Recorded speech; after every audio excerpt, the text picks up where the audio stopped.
our two main volatile anesthesia gases are sevoflurane and desflurane. Newer anesthesia gas machine functions have basically eliminated the perceived advantages of desflurane, so it's effectively redundant, and it should be a goal for institutions to remove and ban desflurane from their sites. So that's what we wanted to do.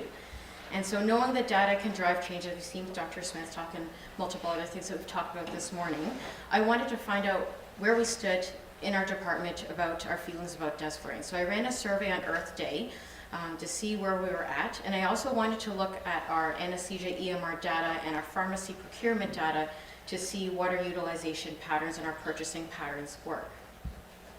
So first, Survey Monkey on Earth Day. I felt it was a good day to run the survey.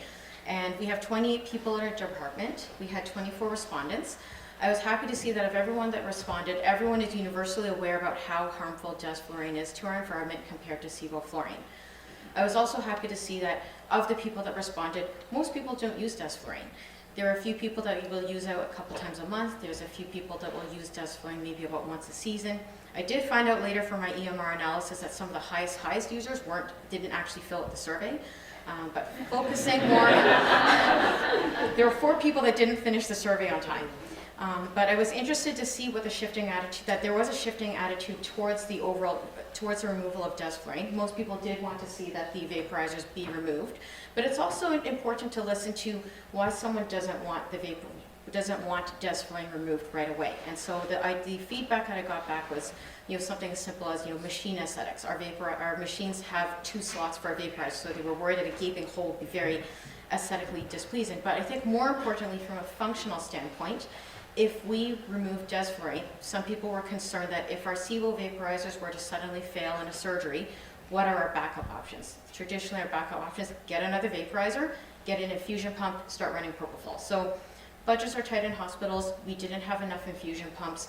And unfortunately, the desflurane vaporizers, we can't actually retrofit them to run sevoflurane. I asked the vendor a bunch of times, but just because the gas properties are so different, unfortunately, desflurane vaporizers will effectively become museum objects.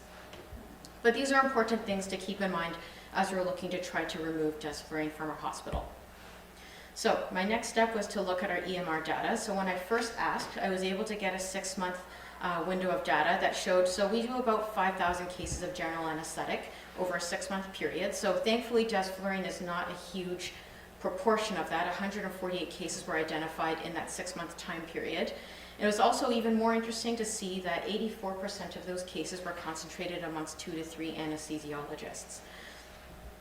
So my next move, I sent my group some papers. I also showed them some example work that was done out in BC to curb their desflurane utilization and ultimately remove it from formulary.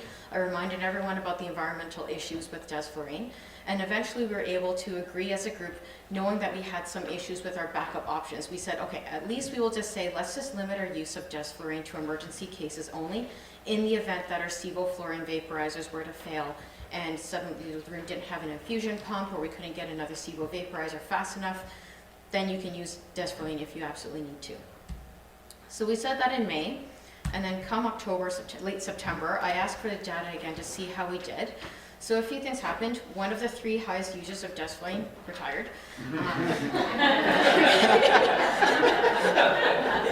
One person actually, they took the feedback to heart, and I actually had a conversation with them one-on-one as well. And it's like, you know what, you make a good point. It's not just me, but if there were many of me, this is a huge impact. So he actually stopped using desflurane. One person was a little bit harder to change, and I think of the 56 cases of desflurane, 95 of those cases were attributed either to the 1 staff, and we also had some new locum staff come in and fill in for some of our gaps with shortages, and I don't think they were orientated to our memo at this time. But overall, I was happy to see, even with non-equivalent time windows, there has been an overall decrease in desflurane use.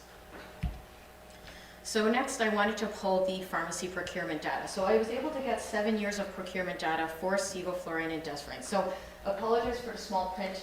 Blue bar represents our desflurane purchase patterns, and the orange bars represents our number of bottles of sevoflurane purchased. So back in 2015-16, desflurane was actually king. So we were actually using more of this gas.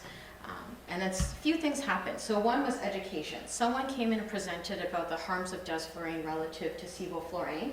And the other thing that we were looking at was our own practice patterns with our gas machines and our caseloads. So we were doing a lot of pediatric cases for ENT and general surgery. for which we would do inhalational induction with sevoflurane. And so for that, we said, well, why don't we just default our machines, knowing the environmental issues with DES? Let's make sevoflurane the default, A, for environmental reasons, but also because if we're going to do an inhalational induction, if you have a crying, petrified child, why are we toggling off sevo to go to, why are we toggling off desflurane to go to sevo? Let's just make sevo our first choice.